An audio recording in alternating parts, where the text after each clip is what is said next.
Já faz algum tempo que Goiânia integra o calendário de grandes festivais de música no país. Além do pop rock e do sertanejo, somos referência quando o assunto é música erudita. Por exemplo, o primeiro festival de música clássica do Brasil em edições contínuas surgiu aqui e já está na edição de número 44. E é sobre este festival e o surgimento do Conservatório de Música, ainda nos anos de 1950, que vamos conversar hoje.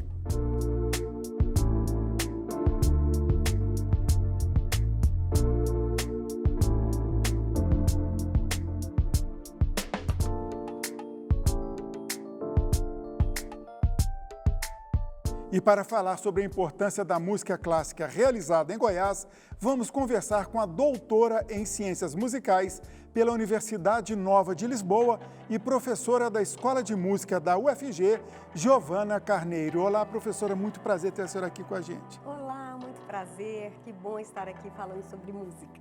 Professora, a grande referência que se tem sobre ensino de música em Goiás é o conservatório que acabou virando a Escola de Música da UFG, onde a senhora trabalha. Mas a gente tem, vamos dizer assim, uma pré-história, né? Tivemos movimentos antes disso, né? Sim, tivemos vários movimentos, até antes da chegada da capital, como eles chamam de Campininha das Flores. Lá já existia um movimento das freiras, né? Da escola do Colégio Santa Clara, que davam aulas de música para as moças. E dizem que essas freiras pretendiam montar um conservatório que acabou não dando certo.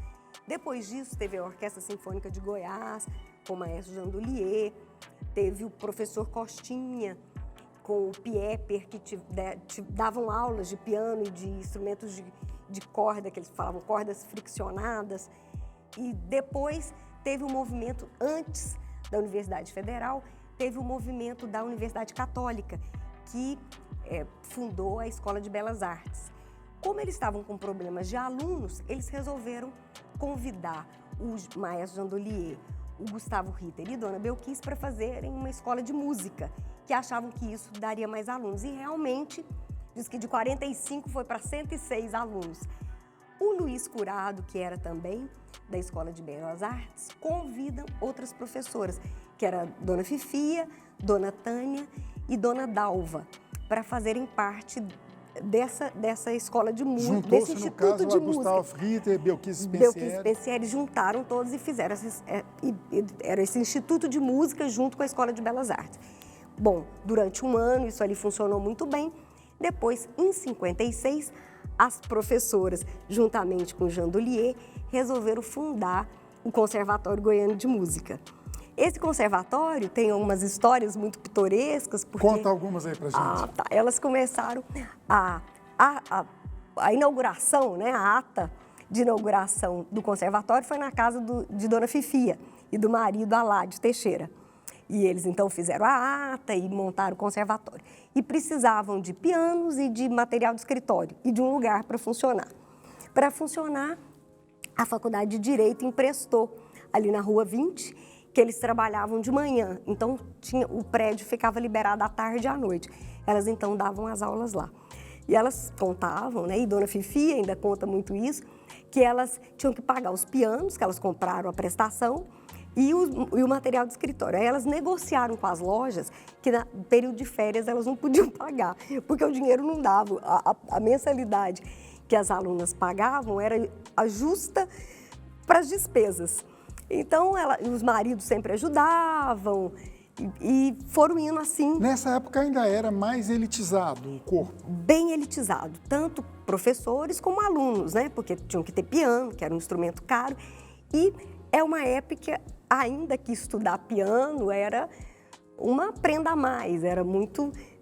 Pegava muito bem para a mulher, um status social que a mulher estudasse música. E a maioria dos alunos eram realmente mulheres que estudavam piano.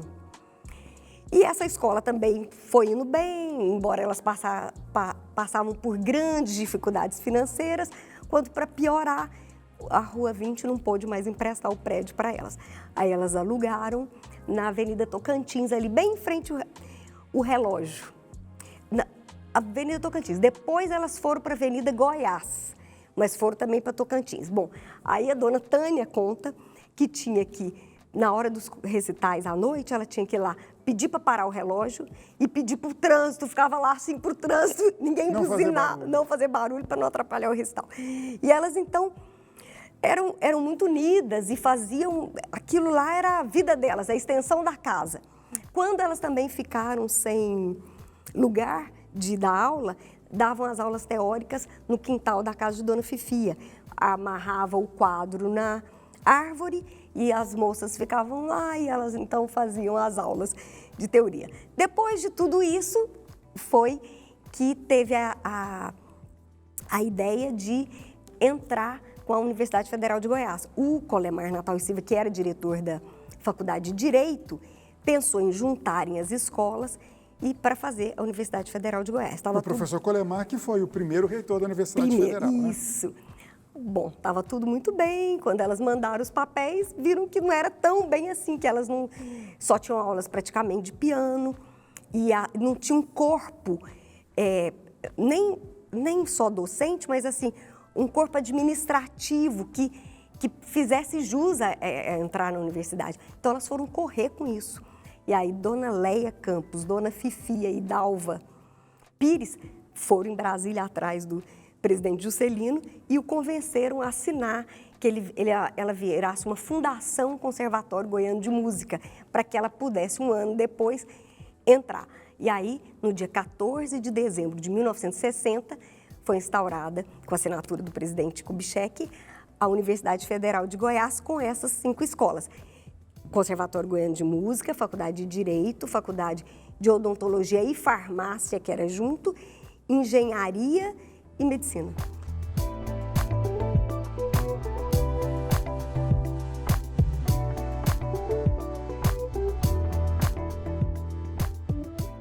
Aí surgiu o que é hoje a EMAC, a Escola de Música, que a senhora é professora. Mas outra coisa interessante, a senhora falou do maestro Jean Dulier. Ele parece que criou nessa época uma orquestra feminina. Como é que foi isso? Tá. A orquestra feminina veio antes, inclusive, do Conservatório Goiano. Como isso, as meninas só estudavam piano, todo mundo só estudava piano, eles fizeram uma reunião e resolveram que cada moça que estudasse piano tinha que fazer um outro instrumento. E as professoras dando exemplo. Então, todas elas tocavam outro instrumento. Instrumentos de corda, instrumentos de sopro, e todo mundo teve que estudar. E aí foi realmente uma das primeiras orquestras femininas. E essa orquestra fez muito sucesso, saiu na revista Cruzeiro, e eles foram convidados para tocar em vários lugares. Mas, segundo o Pompeu de Pina, o Brás Pompeu de Pina, no livro dele, realmente a orquestra era mais bonita do que boa, porque todas as moças, o instrumento era o segundo instrumento, elas eram iniciantes naqueles instrumentos, então a orquestra não era assim tão afinada. Conta aqui, era desafinada. Mais ou menos isso. As más línguas diziam As más línguas diziam. Então acabou que essa orquestra tão famosa tocou em Belo Horizonte com a presença do presidente da República e acabou sua carreira ali. Mas ficou essa força da mulher, que isso é algo muito interessante no estado de Goiás, como a mulher aqui é forte. 5 mulheres com essa escola de música e a direção da escola de música hoje, por acaso, nosso diretor é o professor Eduardo Meirinhos, que é um homem, mas ele é sempre minoria. Realmente a força da mulher é muito grande aqui no estado de Goiás. Nós vamos falar agora de coisa afinada, então. Esse festival de música clássica que acontece há 44 edições aqui, vem desde os anos 1960, né? Isso, desde 64 foi o primeiro.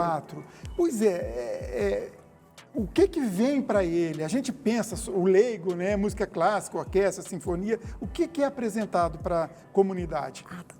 A ideia do festival era trazer referências para os alunos. Então, desde o primeiro festival, de 1964, que Dona Belquis era presidente da organização, a ideia dela era trazer professores de fora para fazerem recitais e principalmente dar cursos. Era trazer outras referências para os alunos. E nós conseguimos, nas 44 edições, né, vamos ter agora, iniciando 24 de outubro, de 24 a 27 de outubro, infelizmente, segunda vez que é uma edição remota, mas continuamos com esse mesmo espírito de trazer professores de fora para dar sua contribuição aqui e concertos todos os dias.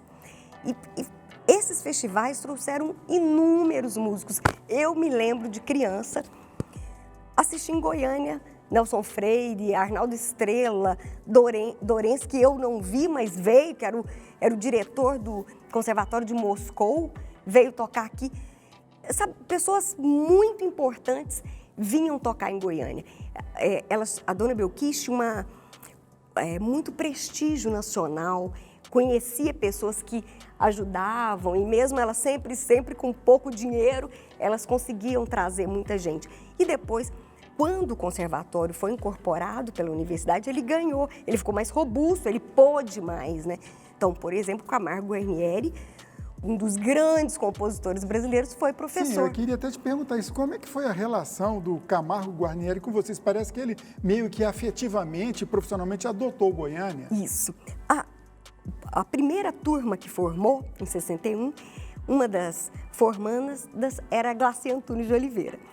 E ela então resolveu, corajosa que ela já era, ligar para o Guarnieri e convidá-lo para ser paraninfo da turma. Aí ele, vou.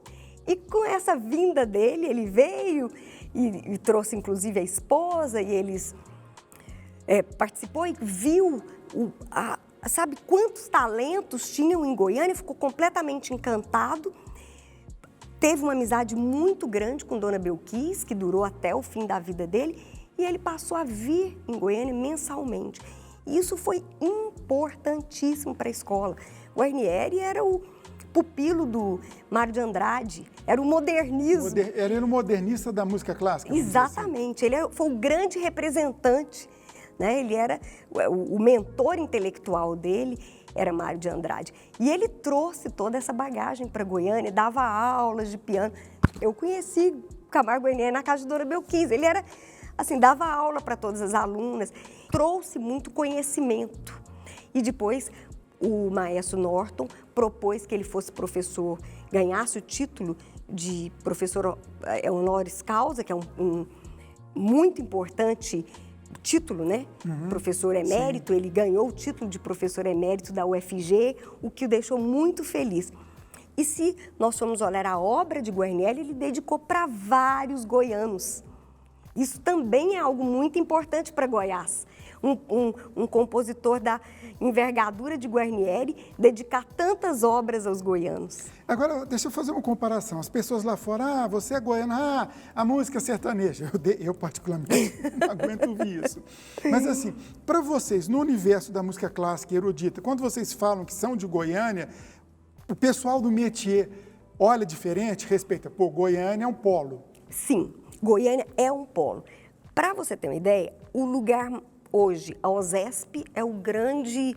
Explica aí, OSESP. OSESP é da Orquestra de São Paulo, aquela que é na Estação da Luz. Aquela Orquestra Sinfônica do Estado de São Paulo. Que tem um coro sinfônico muito importante, um dos mais importantes do Brasil. Quando vão candidatos de Goiânia, eles já ficam com medo. Ah, meu Deus, os cantores de Goiânia. Então, Goiânia é um polo muito importante. Nós somos uma das escolas de música dentro das universidades federais mais importantes. Fazemos muitos eventos de música, de concerto, com grande repercussão nacional e internacional, e temos excelentes alunos. Ótimo. Parabéns para vocês que estão construindo a música erudita do nosso estado. E eu agradeço muito a participação da senhora aqui no TBC Memória. Eu que agradeço. É sempre muito bom falar sobre música e falar sobre a nossa escola. Ok. TBC Memória, ajudando a preservar a história de Goiás.